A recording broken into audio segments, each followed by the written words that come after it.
Ang mga politiko o ang mga tao na naglilingkod sa bayan ang inaasahan nating magprotekta at magtaguyod ng batas para sa komunidad.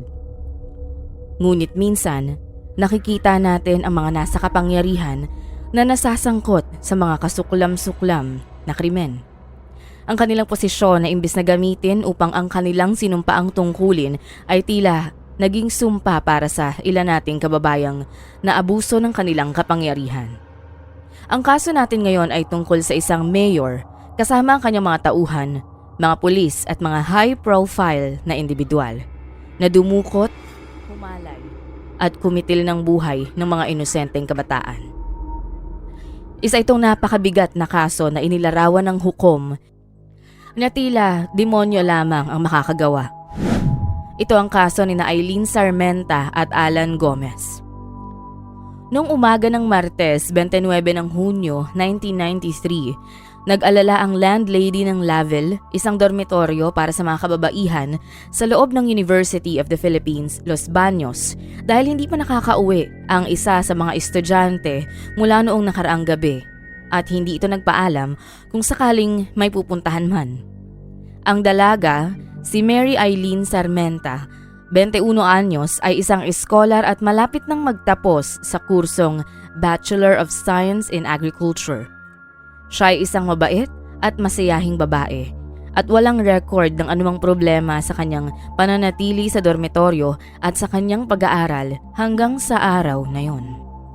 Samantala, habang hinihintay ang pag-uwi ng dalaga sa dorm, isang wala ng buhay na katawan ng isang dalaga ang natagpuan sa loob ng puting Toyota van ang dinala sa himpilan ng Calauan, Laguna Police.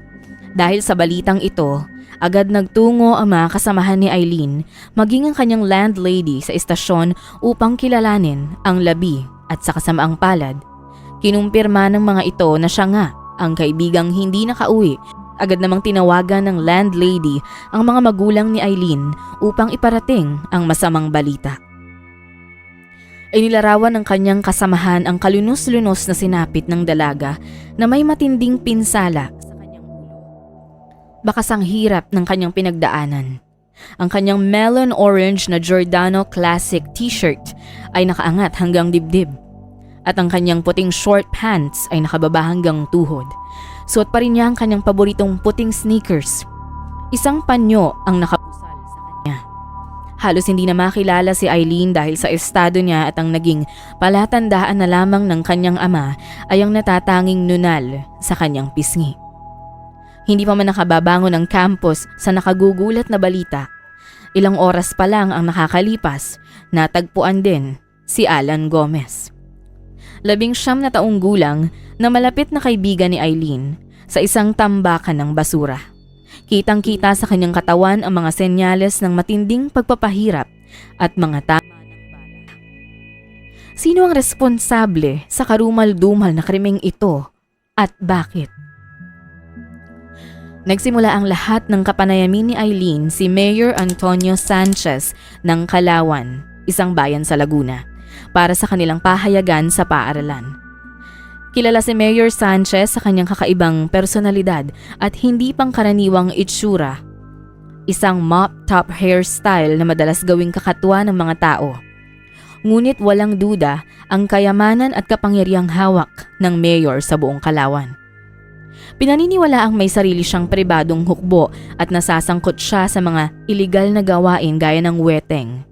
Nakakuha rin siya ng maraming ill-gotten wealth mula sa kanyang panunungkulan sa Laguna. Ang kanyang moralidad ay kinwestiyon din dahil inamin niya sa harap ng telebisyon na marami siyang kalaguyo sa kabila ng pinapakita nitong pagsamba sa harap ng rebulto ng Birheng Maria. Sa panahong nakilala niya si Aileen para sa interview, si Mayor Sanchez ay nasa proseso ng paglilitis para sa kasong pagpaslang sa mga taga-suporta ng kanyang kalaban sa politika. Doon umano siya nagsimulang magkaroon ng interes kay Aileen. Si Aileen Sarmenta at Alan Gomez ay karaniwang mga estudyante sa kolehiyo. Pareho silang nag-aaral sa College of Agriculture. Si Aileen ay nag-major ng Food and Nutrition para sa mga hayop habang si Alan ay sa beef production. Ipinahayag ng isa sa mga kasamahan ni Eileen sa dormitoryo na si Alan ay kaibigan lang ni Eileen at wala silang romantikong relasyon.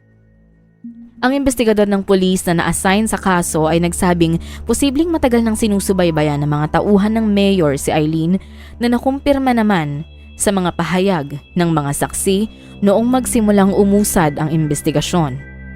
Ang mga saksi na sina Aurelio Centeno at Vincencio Malabonan na mga tauhan ni Mayor Sanchez ay umamin na bahagi sila ng pagdukot. Ngunit hindi sila sangkot sa panghahalay at pagpaslang. Ayon sa kanilang testimonya, ang 6 na lalaki na sangkot sa krimen ay pinagplanuhan ang buong pangyayari noong Hunyo 28. Kabilang dito si Calauan Deputy Chief George Medialdea, isang pulis na si Pio III, Zoluama, mga bodyguard ng mayor na magkapatid na sina Luis at Rogelio Corcolon, pamangkin ng mayor na si Baldwin Brion, at ang hardinero ng mayor na si Pepito Kawit. Matapos sunduin ang mga kasamahan gamit ang isang ambulansya, iniutos ni Luis kay Centeno na maghanap ng regalo para sa mayor. Ayon sa kanila, si Eileen ang napili nilang biktima dahil sa likas nitong ganda. Bandang alas 7 ng gabi, nakita nila si Eileen at Alan at sapilitang ipinasok sa loob ng isang nakaw na van. Pagkatapos ay dinala ang dalawa sa farm ng mayor. Ang nakagapos na mga estudyante ay ipinakita kay Mayor Sanchez. Natuwa si Mayor Sanchez nang makita niya si Eileen. Ngunit tinanong niya kung sino ang kasama niyang binata. Sumagot ang deputy chief na dinala ito upang maiwasan ang anumang komplikasyon. Si Eileen ay dinala sa isang silid at paulit-ulit na ginawa ng masiselang bagay ng mayor sa loob ng ilang oras. Habang naghihintay, ang mga tauhan ng mayor ay pinahirapan si Alan. Isang malakas na suntok sa kanyang tiyan ang naging dahilan upang siya ay mabuwal at bumagsak sa semento. Sa kasamaang palad, ito ay simula pa lang ng kalbaryo para sa dalawang estudyante. Bandang 1:00 ng madaling araw, kinaladkad si Eileen palabas ng silid. Nakagapos pa rin at may busal sa bibig. Umiiyak siya ng hysterical habang walang nakatakip na kasuotan sa kanyang katawan. Lumabas si Mayor Sanchez na nakasuot lamang ng puting polo shirt at nagpasalamat sa kanyang mga tauhan sa kanilang regalo.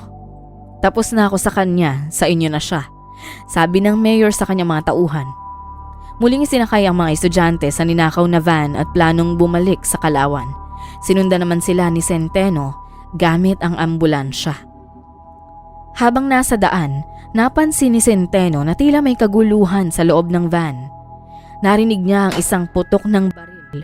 Tumigil ang van at nakita niyang kinaladkad ng hardinero ang wala ng buhay na si Alan at itinapon ito sa basurahan.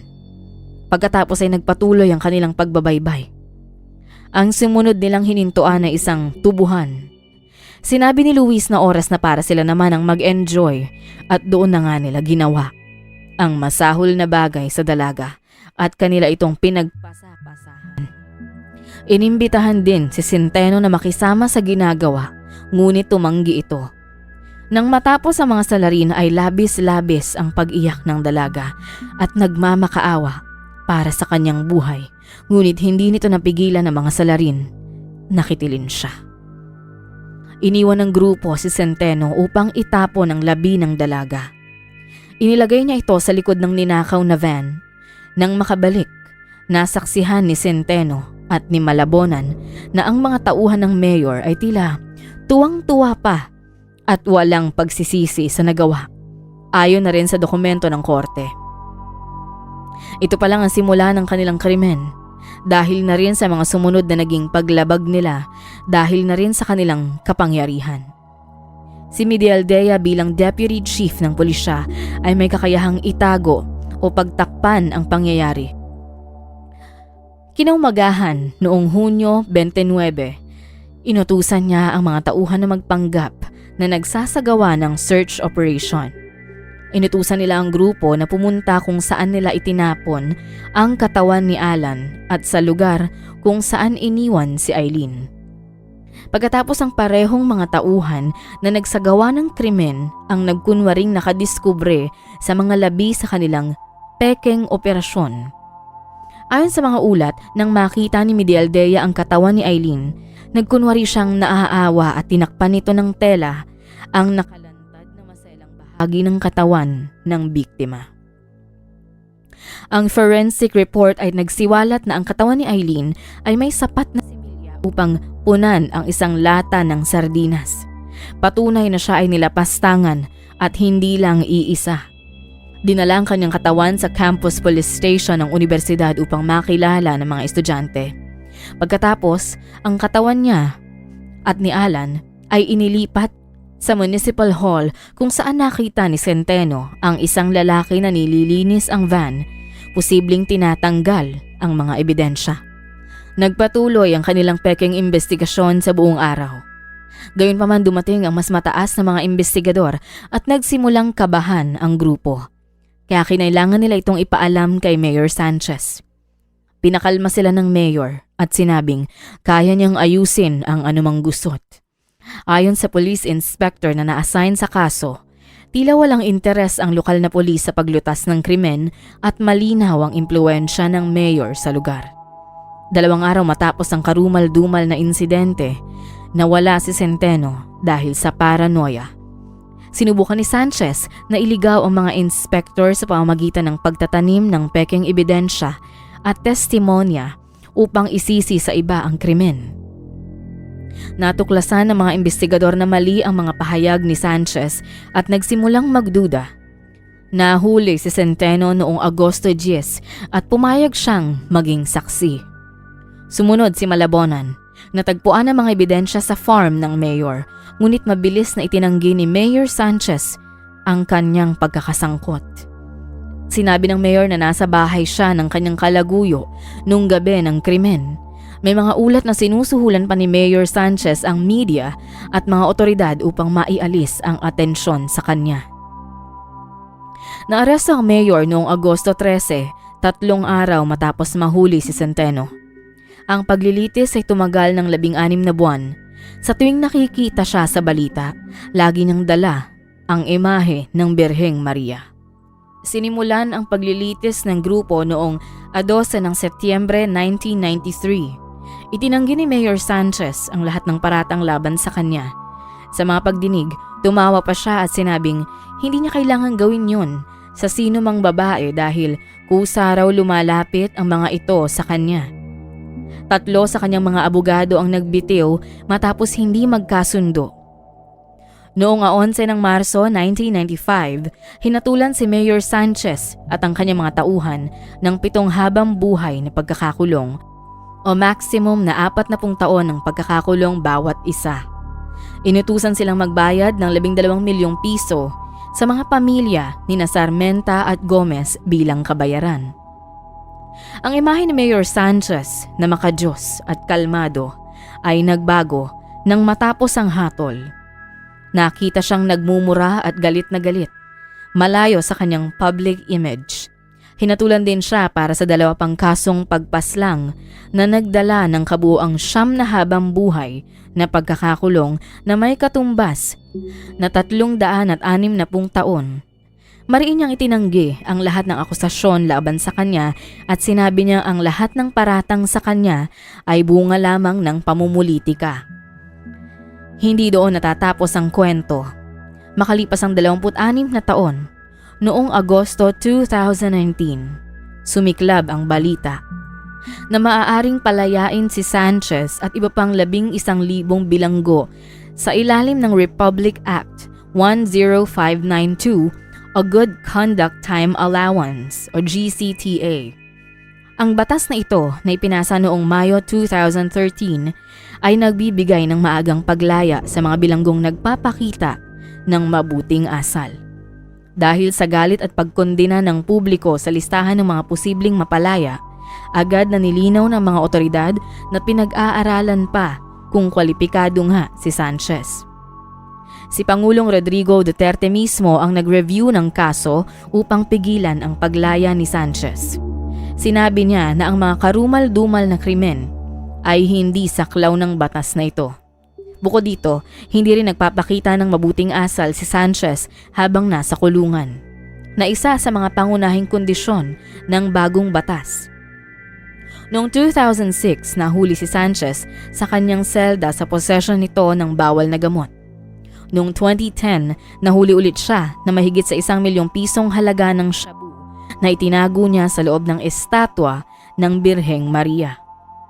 Noong 2015, natuklasan na meron siyang air conditioning unit at flat screen TV sa kanyang selda. Noong 2019, kinumpiska ng ombudsman ang 19 na ari-arian at mga assets na iligal na nakuha ni Sanchez at ibinalik ang mga ito sa estado. Isinagawa ang isang investigasyon ng Senado, ngunit patuloy pa ring iginiit ng pamilya Sanchez ang pagiging inosente nito. Sa katunayan, ayaw pa ring magbayad ng pamilya Sanchez sa mga pamilya ng biktima. Sinabi ng asawa ni Sanchez na wala silang balak magbayad ng danyos dahil walang kasalanan si Sanchez.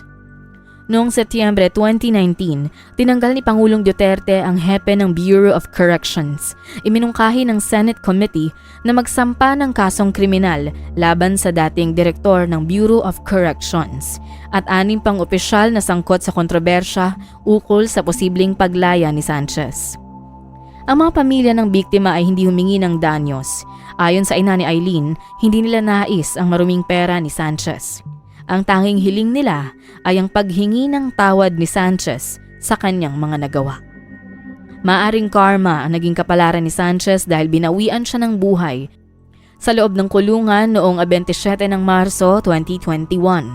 Natagpuan siyang walang malay ng kanyang mga kasama sa selda at bandang 8:30 ng umaga, dinala siya sa ospital ng Piitan. Ngunit idineklara siyang wala ng buhay pagdating doon. Wala ring anumang senyales ng foul play. Siya ay may mga iniindang sakit tulad ng chronic kidney disease, diabetes at hypertension. Gayunpaman, may mangilan-ngilang spekulasyon sa publiko na maaaring buhay pa ito at palabas lang ang lahat dahil walang anumang larawan ang maaaring magpatunay na wala na nga si Sanchez. Pinabulaan na naman ito ng mga otoridad. Bagamat wala na si Sanchez at sarado na ang kaso, ngunit ang puwang sa puso ng mga naiwang pamilya ng 2 biktima ay hindi kailanman magsasara. Alam nating ang kasong ito ay hindi isolated at malamang may iba pang mga pangyayaring katulad nito na hindi batid ng publiko. Ang kwentong ito ay salamin ng mapang-abusong bahagi ng lipunan, kung saan ang batas ay napaglalaroan ng mga taong nasa mataas na katungkulan. Kung hindi man nakulong ang salarin, ilan pa kayang katulad ni Eileen ang magiging regalo? Ito ay hindi natin masisiguro. Kung ikaw ay umabot na sa bahaging ito ng video, maraming salamat sa iyo. Para sa iba pang istorya, huwag mong kalilimutang mag-subscribe sa aming channel. At kung may nais kang ma-feature na kwento na sa tingin mo ay angkop sa channel na ito, maaari mo itong isulat sa comment section. Ito ang Tagalog Bizarre Story Archives.